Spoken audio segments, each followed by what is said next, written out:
How's it going, everyone? My name is Frontier.setter, and today we're going to be looking at the Elite Ops Shooter Belt by Warrior Assault Systems.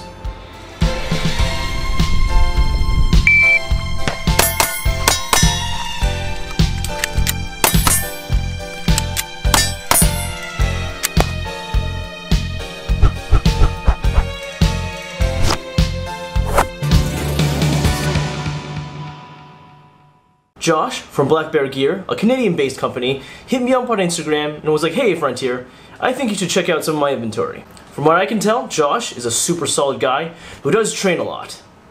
Shooter ready, fire!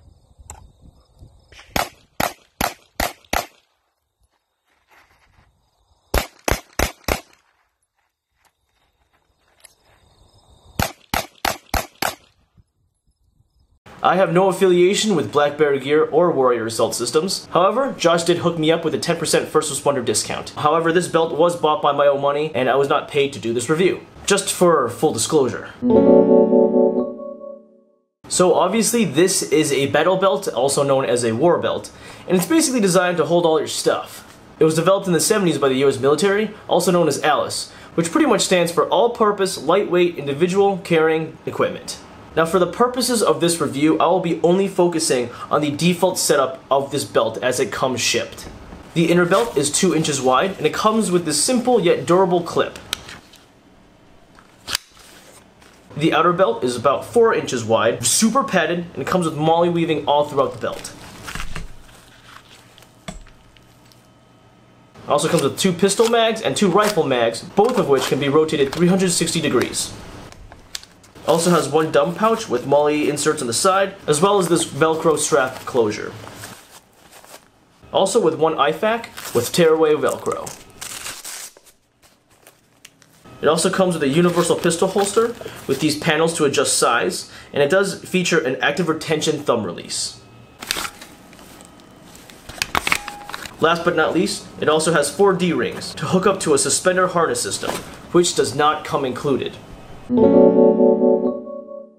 So the nice thing is, it comes with this very thick but breathable mesh. Although the weight distribution really depends on what you have in it. You can support the belt further, as mentioned before, with a harness system or with a couple drop leg holsters. It is comfortable enough to run all day without getting sweaty, and it is rigid enough to support its own weight well. However, because it is pretty much unattached to your body, it fits loose and does wobble a lot. However, this does cause issues with drawing from your mag caddies or your pistol holster. Now this could just be a training issue, but I still think a drop leg holster or something that really cinches this down to your body is almost necessary for this kind of system to work like 100%. The universal pistol holster it comes with is definitely not my favorite. It is pretty difficult to draw. But how it works is there's a little thumb release button here, and you have to kind of push it down all the way while pulling your gun out.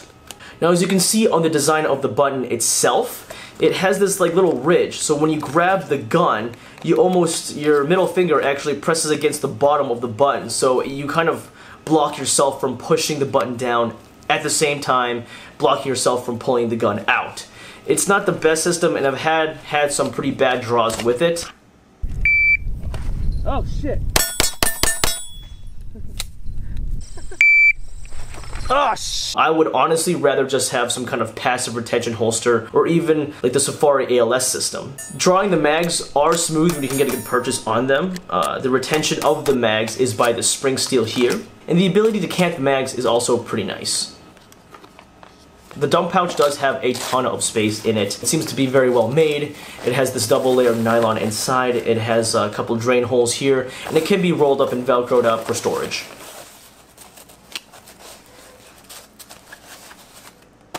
Now the IFAK that it comes with is probably one of my favorite pieces here. It's super easily deployed. As mentioned before, it has this tearaway Velcro design. It's super easy to open. As you can see in here, it is loaded up to the brim with a bunch of stuff. All the straps, everything is super well thought out. Definitely my favorite piece of this belt is actually the IFAK.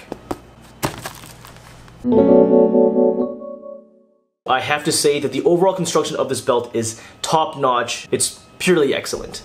The multicam pattern is printed on very well in all parts of the belt. The mag holders and other things also match very nicely with the color scheme that they picked. So one of the things that they advertised was the thread fibers. In a lot of this kind of gear, the threads and stitching is what kind of gives out first. So they really wanted to drive home that these threads are high quality, they're resilient to mildew, UV lights, high temperature, and also some acidic and alkali compounds. The material of the belt is made out of 500D nylon. It's durable and breathable. The mag caddy polymer is also high grade, and it uses this really secure shiv system. As you can see, if I just pop out one of these plastic shivs, and it kind of interlocks and weaves itself within the molly, this thing just isn't going anywhere.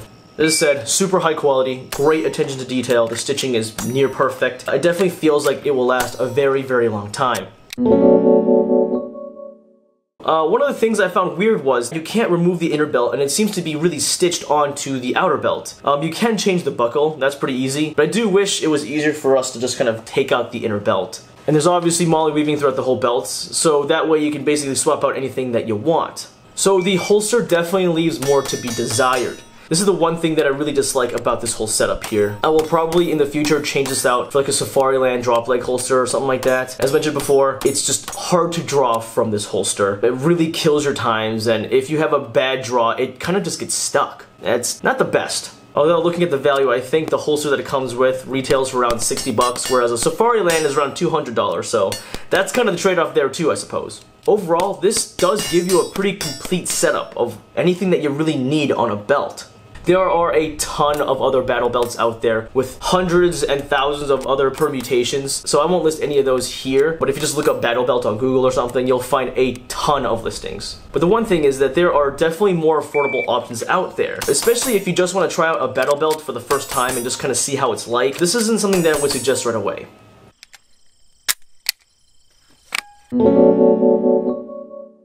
So, what can be said about this? Well, first things first, Black Bear Gear gives you great customer service. When I got this package in the mail, super excited, ripped the thing open, noticed that I was down one rifle mag. So, no big deal, I pretty much just texted Josh on Instagram, and he sent me another one next day. So, that was pretty cool. Thanks for that, Josh.